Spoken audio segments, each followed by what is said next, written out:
5 seconds.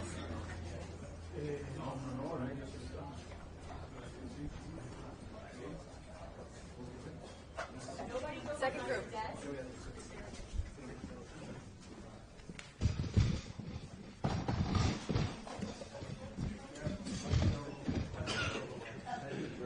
What's the resolute destiny?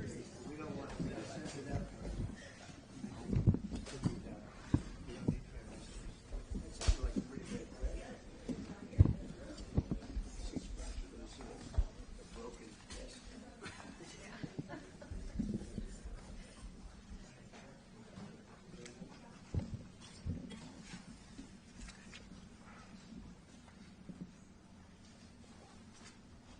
Thank you very much. It's an honor to have a friend of mine because we went through this together and got along very well for my entire period of time. So I knew him as a very young man. Now he's just a young man. And he's done a fantastic job. Mr. President, it's an honor to have you. Thank you. You're doing incredibly for your country. And we appreciate working with you because you want to stop crime, and so do we. And it's very, very effective. And I want to just say hello to the people of El Salvador and say they have one hell of a president. Okay, and I mean that, and I know him well. I know him as a very young man, Marco, even younger than you. You know, he started pretty young. He'll always be younger. Young at heart. But I want to thank you for the great job you're doing. I appreciate it very much. Thank you. Well, it's an honor to be here in the Oval Office with the President and leader of the free world. We're very happy, and we're very eager to help. We know that you have a crime problem, a terrorism problem that you need help with. And we're a small country, but if we can help, we will do it. And we actually turned the murder capital of the world, that was the journalists call it, right? Murder capital of the world, into the safest country in the Western Hemisphere. And, you know, sometimes they say that we imprisoned thousands. I like to say that we actually liberated millions. So, you know, like... That's very good. Who gave him that line? Do you think I can use that? Yes. And in fact, Mr. President, you have 350 million people to liberate. But to liberate 350 million people, you have to imprison some.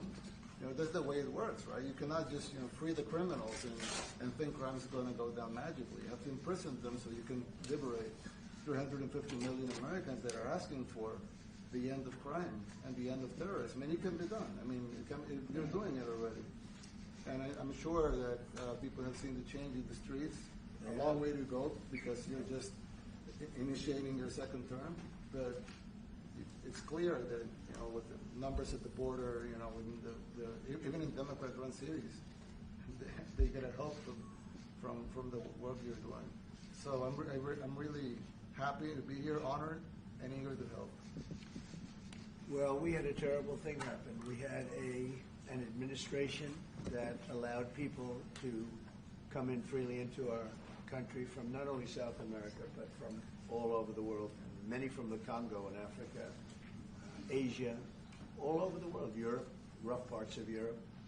And they came from prisons, and they came from mental institutions, and they came from gangs, and the gangs of Venezuela and other places. And hundreds of thousands and even millions of them came. 21 million people altogether, but many of the people that came, just a tremendous percentage of them were criminals, in some cases violent criminals. We had 11,088 known murderers. Half of them murdered more than one person. This was allowed by a man who, what he did to our country is just unbelievable. So we're straightening it out. We're getting him out. But what they did and what that party did to our country, open borders, anybody could come in. As soon as I heard that, I said, every prison's going to be emptied out into our country. That's what happened.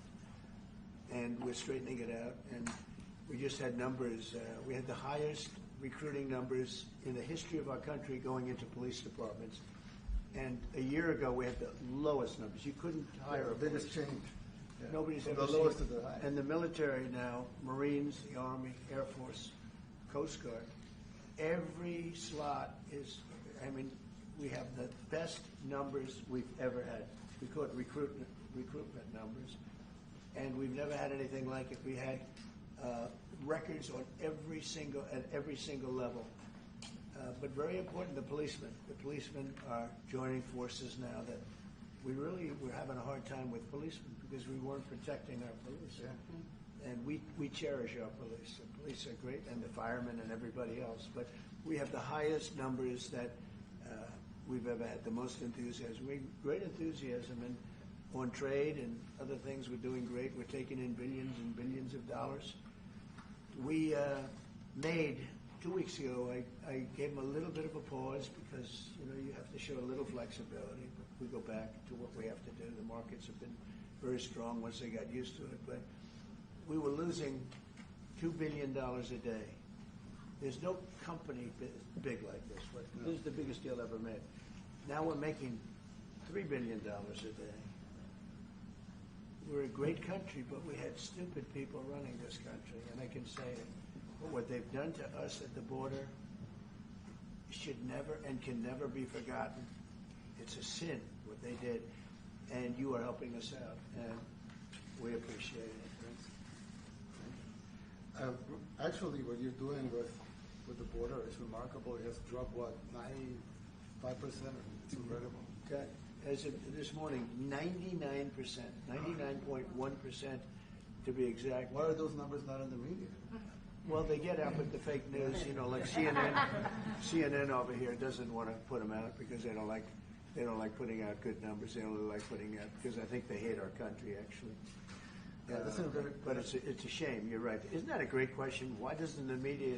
Why don't they put out numbers? Yeah, 99%. I mean, it's crazy, right? We're doing it's great. It's a crazy turnaround. Christy, could you maybe say a couple of words about the border? How we're doing? It's just been absolutely phenomenal what a great leader can do. Clear direction. Our laws matter. We should only have people in our country that love us, and the Border Patrol and our ICE officers and law enforcement officers have done fantastic work. So we're proud of them. Now we just need to get the criminals and murderers and rapists and dangerous gang members and terrorist organizations out of our country. So, Mr. President Bukele, we thank you very much for your partnership. It has been wonderful for us to be able to have somewhere to send the worst of the worst and someone to partner with. And we'd like to continue that partnership because it's been a powerful message of consequences. Mr. President, you wanted people to know that there was consequences if you break our laws and harm our people and endanger families. And this is a clear consequence for the worst of the worst that we have somewhere to put them. Thank you very much. Yeah, we even had this gang member from Venezuela, one of the ones you sent, and we interviewed him just to get some information, etc., from them.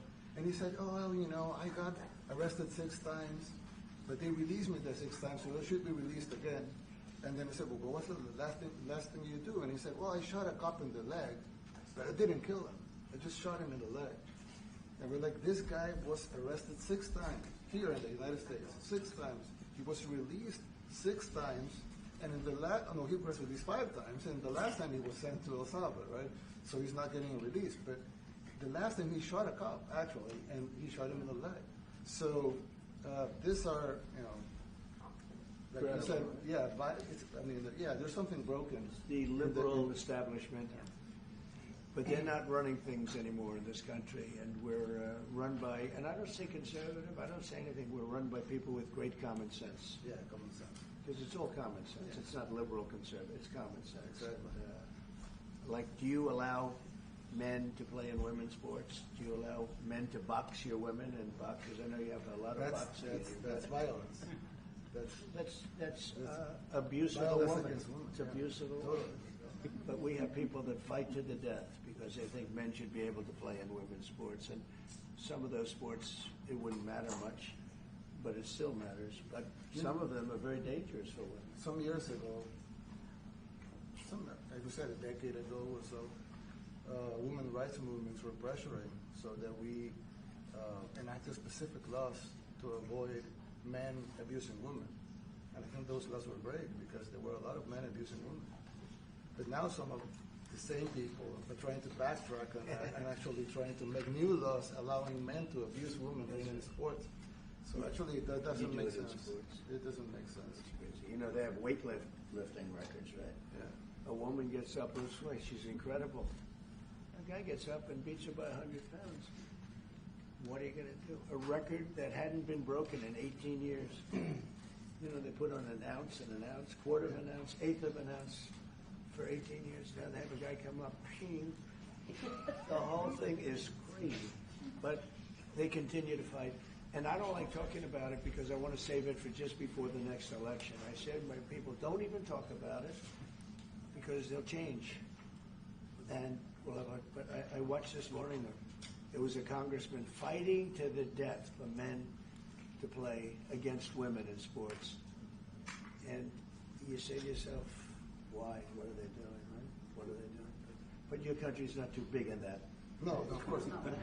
We're big in protecting women. Good. That's a very important form of protection, too. And as you can see, most of my cabinet are women, so. That's impressive. Yeah. That's why you're And running. they're not DEI hires or anything. They They're can just be great good. at what they do. Right? That's right. This is very impressive. Yeah, This no. is a first. We've had women, but we've never had three of them right here. That's 4 and 3 and men. look what we have. You guys feel a little bit mistreated? That's good. I like it. We've been advanced. I've been very advanced in that regard too. We have Pam, who's been so fantastic. Christy, and the most powerful woman they see I anywhere. know, exactly. She's rated. They're all afraid of her. Susie Wells. They say, oh, she's tough. Most powerful woman in the world, according to magazines. What do I know? Yes. But I think she probably is. Yeah. She probably is. Congratulations. And you know, Stephen, who's done such a great job. Thank you, sir. We have great He's people. very famous too. But we love working with him. He really lets them have it. Right? Yeah, exactly. There's no games. No. It's very good. He knows. Do you have any questions, please? President Trump? No, let's not start Mr. with President. CNN because they're just so Mr. President. wrong. Yeah, please. Yeah, thank you, Mr. President. You repeatedly mentioned last night that Russia's attack on Ukraine was a mistake. What is the exact mistake? And have you given Putin a deadline to actually move toward a ceasefire? The mistake was letting the war happen. If Biden were competent, and if Zelensky were competent, and I don't know that he is. We had a rough session with this guy over here. He just kept asking for more and more. That war should have never been allowed to happen. That war, I went 4 years and Putin wouldn't even bring it up. And as soon as the election was rigged and I wasn't here, that war started. There was no way that war should have been allowed to happen. And Biden should have stopped it. And you take a look at Putin. I'm not saying anybody's an angel. But I will tell you, I went 4 years and it wasn't even a question. He would never, and I told him, don't do it. You're not going to do it. And it was the apple of his eye, but there was no way that he would have done it. All you had to do is lower oil prices. If you lowered oil prices, Biden kept the prices so high because he made it impossible to get it. If you lowered oil prices, you would have never had the war. But you wouldn't have had it with me anyway. That war would have never happened. And I think it's a great abuse. So now what do? You get a country where 25% of its land is gone, and the best locations, where millions of people are killed. You know, you haven't reported accurately the death. And this was Biden's war, and I'm trying to stop it. And I think we're going to do a good job. I hope we're going to do it. They lose 2,500 young people a week, think on average. Now, they're Russians and they're Ukrainians, but it's 2,000. We don't care. It's like whatever it is. They're not from your country, they're not from mine, but I want to stop it. 2,500, it's a killing field. It's like the Civil War. You take a look. I look at the satellite pictures. This should not be happening in our time. Of course, our time can be pretty violent, as we know. But that's a war that should have never been allowed to start. And Biden could have stopped it, and Zelensky could have stopped it, and Putin should have never started it. Everybody's to blame. Have you spoken to President Zelensky, sir, about his offer to purchase more Patriot missile batteries? Oh, I don't know. He's always looking to purchase missiles. You know, he's against. Listen, when you start a war, you got to know that you can win the war. Right? You don't start a war against somebody that's 20 times your size, and then hope that people give you some missiles. If we didn't give them what we gave, remember, I gave them javelins That's how they won their first big battle with the tanks that got stuck in the mud, and they took them out with javelins. They have an expression that Obama at the time, Obama gave them sheets and Trump gave them javelins. But just something that should have never happened. It's a really shame. The towns are destroyed. Towns and cities are, largely destroyed. They have the spires, the beautiful spires that go up. They say they were the most beautiful in the world in Ukraine for whatever reason, but the most beautiful in the world, they're mostly laying on their side, shattered and broken. And most importantly, you have millions of people dead. Millions of people dead because of 3 people. I would say 3 people. Let's say Putin, number 1. But let's say Biden, who had no idea what the hell he was doing, number 2, and Zelensky. And all I can do is try and stop it. That's all I want to do. I want to stop the killing. And I think we're doing well in that regard. I think you'll have some very good proposals very soon. Last question, sir. Have you attributed a motive through the FBI investigation behind the attack on Governor Josh Shapiro over the weekend? No, I haven't, but the attacker was not a fan of Trump, I understand, just from what I read and from what I've been told. The attacker basically wasn't a fan of anybody. It's probably just a whack job. And certainly a thing like that cannot be allowed to happen. Good relation with President Bukele, the best guarantee that this time you won't terminate the temporary protected status? I have a great relationship with this man. I have the best relationship with him. We've known each other. I've known him since he was a very young man, as I said, very, very young, and I was impressed. I said, look at this guy is. In fact, you sort of look like a teenager. You look like a teenager. I said, what kind of a country is this? He grew up well in the last 5 years. Do you support the extension for nationals of El Salvador under temporary support protected him. status? Do you plan to ask him? Let's hear the question from this very low-rated anchor at CB. Thank you, President. Do you plan to ask President Bukele to help return the man who your administration says was mistakenly deported? The man who was mistakenly deported to El Salvador? Well, let me ask Pam, would you answer that question? Sure, President. First and foremost, he was illegally in our country. He had been illegally in our country. And in 2019, 2 courts, an immigration court and an appellate immigration court, ruled that he was a member of MS-13 and he was illegally in our country. Right now, it was additional paperwork had needed to be done. That's up to El Salvador if they want to return him. That's not up to us. The Supreme Court ruled, President, that if, as El Salvador wants to return him, this is international matters, foreign affairs, if they wanted to return him, we would facilitate it, meaning provide a plane. So will you return him? And you are doing a great job. Thank you. Wait a minute. Can you just also respond to that question? Because, it's asked by CNN, and they always ask it with a slant, because they're totally slanting, because they don't know what's happening. That's why nobody's watching them. But would you answer that question also, please? Yes, gladly. So, as Pam mentioned, there's an illegal alien from El Salvador. So, with respect to you, he's a citizen of El Salvador. So, it's very arrogant even for American media to suggest that we would even tell El Salvador how to handle their own citizens as a starting point. As 2 immigration courts found that he was a member of MS-13. When President Trump declared MS-13 to be a foreign terrorist organization, that meant that he was no longer eligible under federal law, which I'm sure you know, you're very familiar with the INA, that he was no longer eligible for any form of immigration relief in the United States. So he had a deportation order that was valid, which meant that under our law, he's not even allowed to be present in the United States and had to be returned because of the foreign terrorist designation. This issue was then, by a district court judge, completely inverted, and a district court judge tried to tell the administration that they had to kidnap a citizen of El Salvador and fly him back here. That issue was raised to the Supreme Court, and the Supreme Court said the district court order was unlawful, and its main components were reversed 9-0 unanimously, stating clearly that neither Secretary of State nor the President could be compelled by anybody to forcibly retrieve a citizen of El Salvador from El Salvador who again is a member of MS-13, which is, I'm sure you understand, rapes little girls, murders women, murders children, is engaged in the most barbaric activities in the world, and I can promise you, if he was your neighbor, you would move right away. So you don't plan But to the ask for Supreme any Court's help to get him asking back? to. And that- what was the ruling that- in the Supreme Court, Steve? Was it 9-0?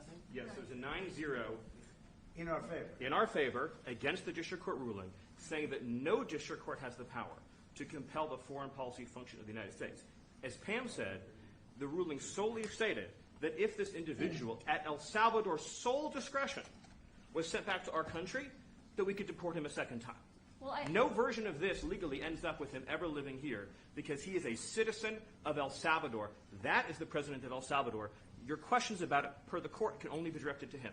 I asked ¿Usted lo President liberaría, Bukele, Presidente what is Bukele? can President Bukele weigh in on this? Do you plan to return him? Well, I'm supposed to have suggested that I smuggle a terrorist into the United States, right? It's I mean, always how can I smuggle? How can I return him to the United States? Like, I smuggle him into the United States, or what do I do? Of course, I'm not going to do it. It's like, the question is preposterous. How can I smuggle a terrorist into the United States? I don't have the power to return him to the United States. But you can release him inside El Salvador. Yeah, but I'm not releasing. I mean, we're not very fond of releasing terrorists into our country. I mean, we just turned the murder capital of the world into the safest country of the Western Hemisphere, and you want us to go back into releasing criminals so we can go back to being the murder capital of the world? No, that's not going to happen. Well, they'd love to have a criminal, released into our I mean, there's a fascination. They would love it. Yeah. They're sick. These are sick people. Marco, do you have something to say about Yeah, I mean, Stephen outlined it. I don't understand what the confusion is. This individual is a citizen of El Salvador. He was illegally in the United States and was returned to his country. That's where you deport people, back to their country of origin, except for Venezuela that wasn't refusing to take people back, or places like that. I can tell you this, Mr. President. No, the foreign policy of the United States is conducted by the President of the United States, not by a court. And no court in the United States has a right to conduct the foreign policy of the United States. It's that simple. End of story. And that's what the Supreme Court held, by the way, to Marco's point. The Supreme Court said exactly what Marco said, that no court has the authority to compel the foreign policy function of the United States. We won a case 9-0, and people like CNN are portraying it as a loss, as usual, because they want foreign terrorists in the country who kidnap women and children. But President Trump, his policy is foreign terrorists that are here illegally get expelled from the country, which, by the way, is a 90-10 issue. Well, Mr. President, you said that if the Supreme Court said someone needed to be returned, that you would abide by that. You said that on Air Force One just a few days ago, and they said that it must be facilitated. Why don't you just say, isn't it wonderful that we're keeping criminals out of our country? Why can't you just say that? Why do you go over and over, and that's why nobody watches you anymore? You have no credibility. Please, go ahead. President Trump, thank you so much. How many illegal criminals are you planning on exporting to El Salvador? And President Bukele, how many are you willing to take from the U.S.? As many as possible. And I just asked the president, it's this massive complex that he built, jail complex. I said, can you build some more of them, please? As many as we can get out of our country that were allowed in here by incompetent Joe Biden through open borders. Open borders. You probably hear open borders and you can't even understand it because nobody can understand it. Nobody smart or with common sense can understand it. So we have millions of people that should not be in this country that are dangerous. Not just people, because we have people, but we have millions of people that are murderers, drug dealers. They've been allowed to come into our country by other countries that were very smart. When they heard that this very low IQ president, and by the way, I took my cognitive exam as part of my physical exam, and I got the highest mark, and one of the doctors said, sir, I've never seen anybody get that kind of, that was the highest mark. I hope you're happy with that, although they haven't been bugging me too much to take a cognitive, but I did do my physical and it was released. I hope you're all happy with it. I noticed there's no question, so probably you are. But the cognitive, they said to me, sir, would you like to take a cognitive test? I said, did Biden take one? No. Did anybody take one? No, not too many people took them. I said, what about Obama? Did he take one? No, he didn't take one either. I said, let me be the only one to take one. But I've actually taken them 3 times already. I like taking them because they're not too tough for me to take. But we had a great physical exam, so I know you're going to ask that. and the doctors who are total professionals. Walter Reed Medical Center, they're great people. And I visited a soldier that was badly wounded, incredible soldier, lost his leg, and spent a lot of time with him. I mean, great with his mother, and it was really a very great thing. They do a phenomenal job. I just want to say, Walter Reed, I was there for, 5-6 hours. You were there with me. But I took a full physical, and it came out perfecto, so that's good. That means you've got me for a little longer. Would you also be willing to pay for those facilities to be opened if new ones were going to be built? I'd do something. We'd help them out. Yeah, we help them. They're great facilities, very strong facilities, and they don't play games. I'd like to go a step further. I mean, I said it to Pam. I don't know what the laws are. We always have to obey the laws, but we also have homegrown criminals that push people into subways, that hit elderly ladies on the back of the head with a baseball bat when they're not looking, that are absolute monsters. I'd like to include them in the group of people to get them out of the country, but you'll have to be looking at the laws on that, Steve, okay? How essential is it for you guys to be locking up these prisoners? And do you think more presidents should follow suit like you guys as far as taking a hard stance on crime here in the United States? Well, I do. I think everybody has to. I mean, the president said it better than anybody. He said, you know, you have liberty and you have to have liberty, but to have liberty, not everybody is going to be good. And, you know, some are bad because they're sick. They're mentally deranged. They're bad. Why do you think then you have to take them, if you're going to have a country, you're going to have to take those people out. And we've been doing that. But this was like an unforced error, they would call it, where we had people that may hate our country, or maybe they're just stupid people. I think they're probably stupid people more so. A lot of people said they did it for the vote. But I did better with Hispanic people than they did, because they always use Hispanic. I did better. You people love me. I saw my poll numbers in your country up through the roof, right? 91%. Some people think they do it for the vote. But they don't have to do it for the vote. They cheat, you know. They're professional cheaters. That's about the only thing they do well. So we just have had a great relationship, and it's become bigger because of a strange thing that happened. You know, I came back. We had no war in Ukraine. We had no we had no October 7th Middle East problem. We had nothing. We had no inflation. We didn't have the Afghanistan most embarrassing moment in the history of our country. The Afghanistan not withdrawing, because I would have been out. You know, I had it all set to bring people out with dignity and pride. That was the worst, most embarrassing moment in the history of our country, Afghanistan. We didn't have any of that. You wouldn't have had the war with Russia, Ukraine. You wouldn't have had the Middle East problem because Iran was broke. They had no money because we had secondary sanctions on and lots of other sanctions. And now every single thing, got a problem with Iran, but I'll solve that problem. That's almost an easy one. We got to solve a war that should have never started, Ukraine and Russia, and we'll get that solved. And we have to solve problems, and we already solved inflation. You know, if you look at the numbers are incredible, actually. Stock market's up, and we're not letting other countries take advantage of this country like they have for the last 40 years. So thank you very much. You have a question, please? Yes, Mr. President, thank you so much. You scored another major investment win this morning when NVIDIA pledged to build its AI supercomputer, the first time ever, right here in the United States. Thank you. That's a question I like. That's true. What is your reaction to this announcement, sir, and how will this positively benefit Americans across the American? Well, it's one of the biggest announcements you'll ever hear, because NVIDIA, as you know, controls that almost the entire sector, which is one of the most important sectors in the world, between chips and semiconductors and everything else. And they're the biggest. And the other biggest we already have coming in is spending $300 billion, as you know. They announced 2 weeks ago. But NVIDIA is so highly respected. And this was an announcement that a lot of people, I knew it was going to happen, but not to the extent that it happened. It's big. And the reason they did it is because of the election on November 5th and because of a thing called tariffs, as I say, the most beautiful word in the dictionary. After love, God, relationship. The press actually hit me. I said, tariff is the most beautiful word in the dictionary. What about family, love, God? So I got hit even on that. You understand? I said, okay. So now I say it's my 5th most favorite word because they get you on anything. But that NVIDIA, it's one of the great companies of the world, modern, super modern companies, controls segments that nobody, sort of controls the world in a sense, and they're coming in here in the biggest way with hundreds of billions of dollars. Not like millions of dollars, hundreds of billions of dollars, and I'm honored by it.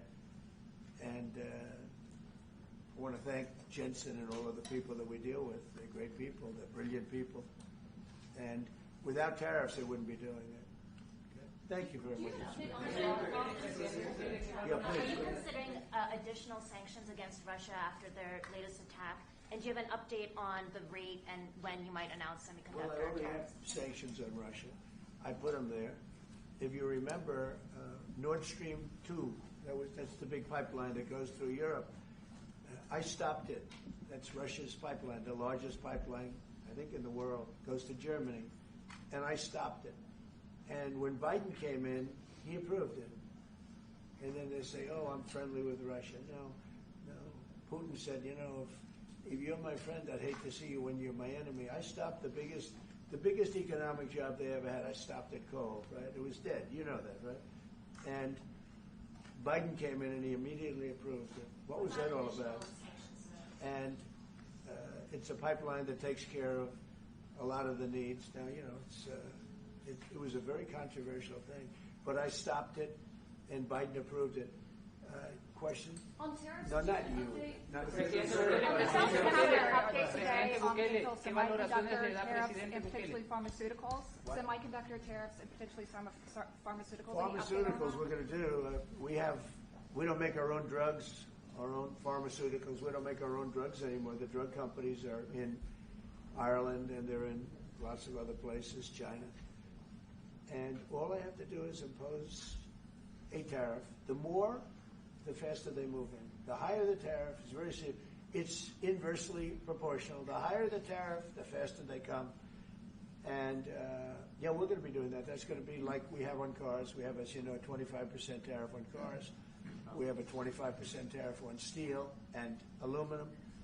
And that's what that category fits right now. Do you have a percentage in mind and a timeline? I have a timeline, not too distant future.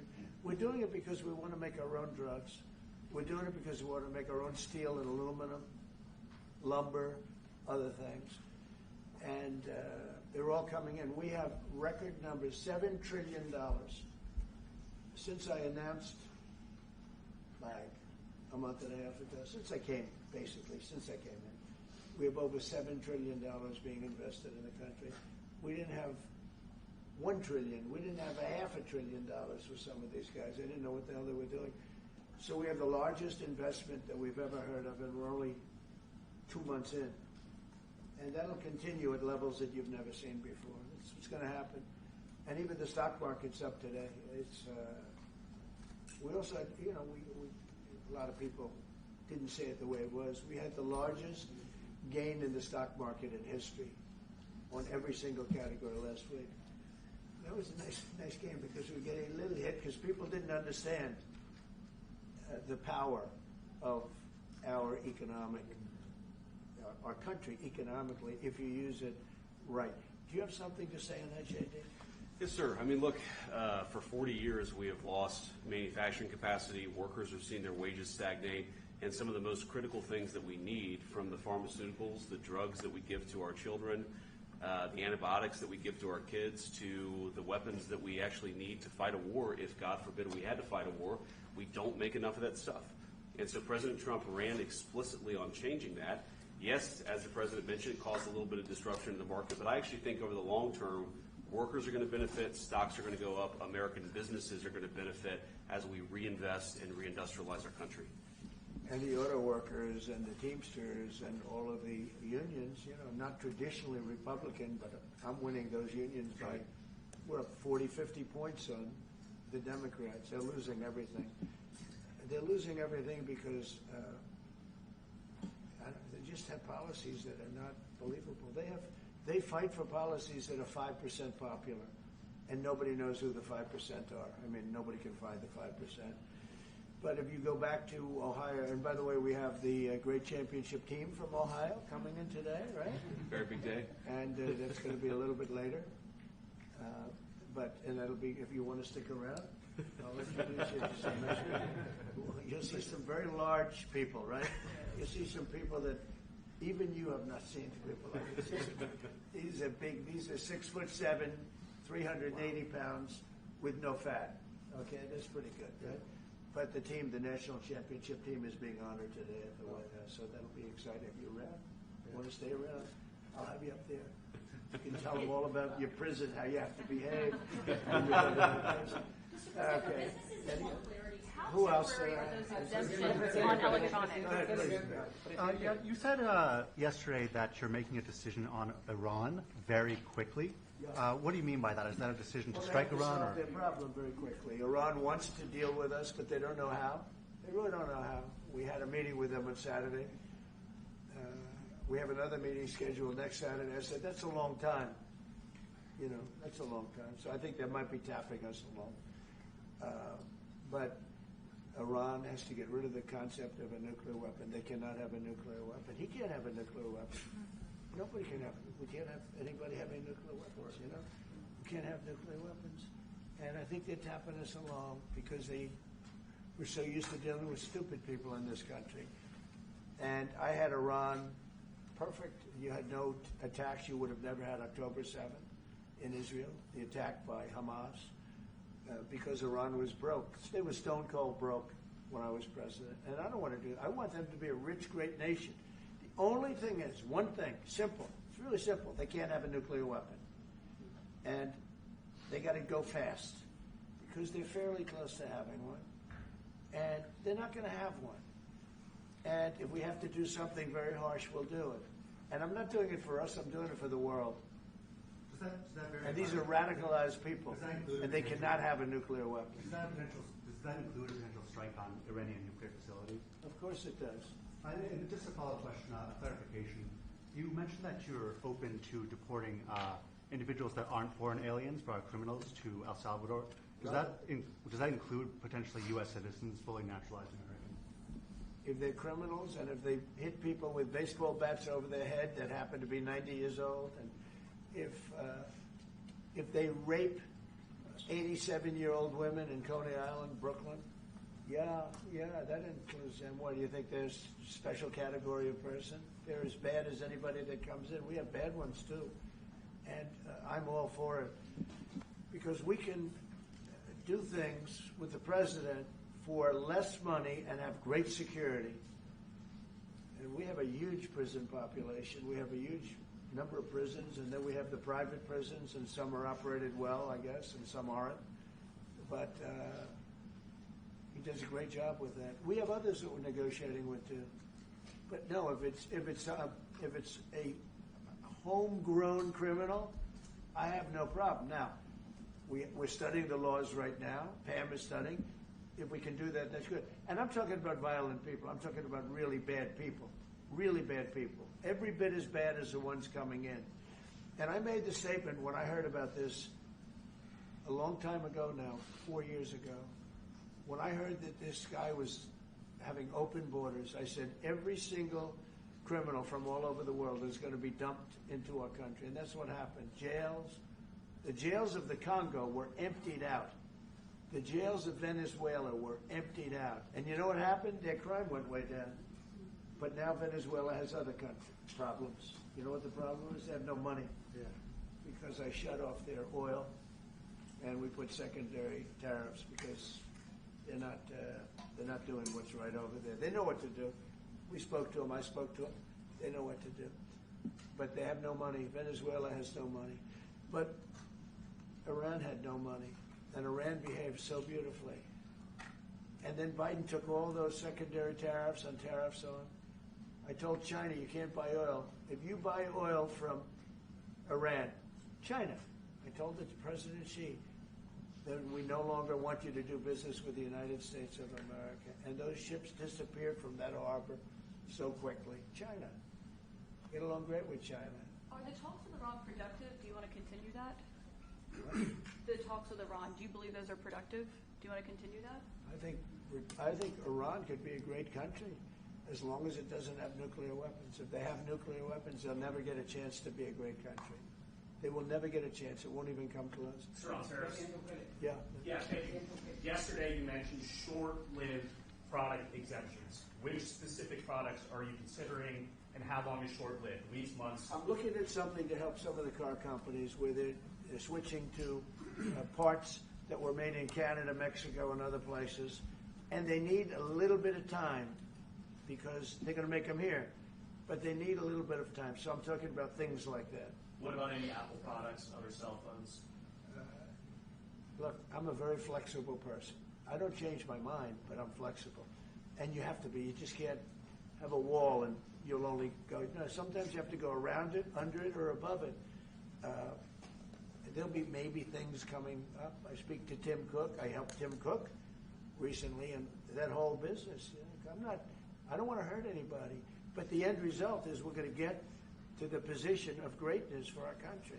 We're the greatest economic power in the world if we're smart. If we're not smart, we're going to hurt our country very badly. We lost with China over the Biden years trillions of dollars on trade. Trillions of dollars. And he let them fleece us.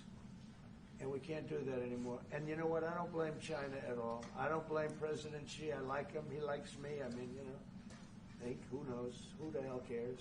Do you have any updates on talks? But you know with what? China? What? Do you have any updates with talks with China? Let me just tell you this. I don't blame China. I don't blame Vietnam. I see their meeting today. Is that wonderful? That's a lovely meeting. They're meeting, trying to figure out how do we screw the United States of America. Don't forget, the European Union was formed to do just that. The European Union was formed to hurt the United States and on trade. And they get us on NATO because they don't pay their bills. But now, since I got involved, they have been paying their bills. I took in over $600 billion for NATO. Nobody took in anything. I mean, they were all delinquent. They had 8 nations out of 28 paid their bills. The rest of them were way delinquent. And I said, if you don't pay your bills, we're not going to protect you anymore. And the money poured in over 600. The Secretary General last week made that statement. He said, I've never seen anything like it. We couldn't get anybody to pay because the United States was footing the bill for NATO. Well, we got hurt there, and we got hurt on trade, likewise, European Union. And they've got to come to the table. And they're trying to. But the European Union has taken terrible advantage. They don't take our food products. They don't take our cars. We have millions of their cars, BMW, Volkswagen, Mercedes-Benz, many others. They come in by the millions. There are no Chevrolets in Munich, I can tell you that. I said to Angela Merkel when she was there, as she was letting millions of people infiltrate Germany, which was not so good we would call them illegal immigrants, but she made them legal. But I said to her, and I get along with her very well, I said, how many Chevrolets do we have in Munich or Frankfurt? Why, none, Donald, none. I said, you're right. And yet we take in millions and millions of cars. No, those days are over. Okay. Thank you very much, everybody. Thank you, guys. Thank you, guys. Thank you, guys. Mr. President, do you have any comment on the FTC's case against Meta and Mark Zuckerberg? Thank you, press. Thank you, Nayib. Thank you. Thank you, press. Let's go. Thank you. Let's go.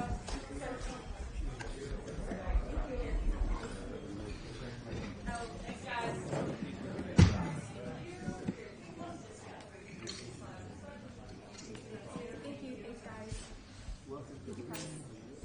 Thank you, press. Thank you, press. Keep coming. Keep going. Keep going. Keep going. Keep going. Thank you. Thank you.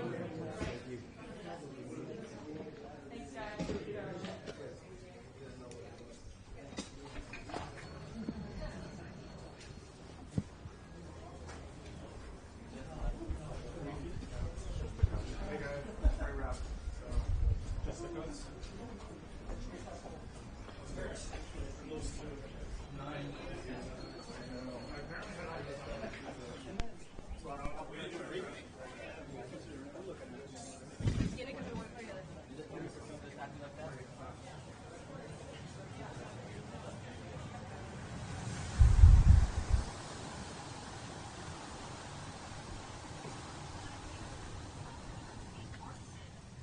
Took me all the way out, huh?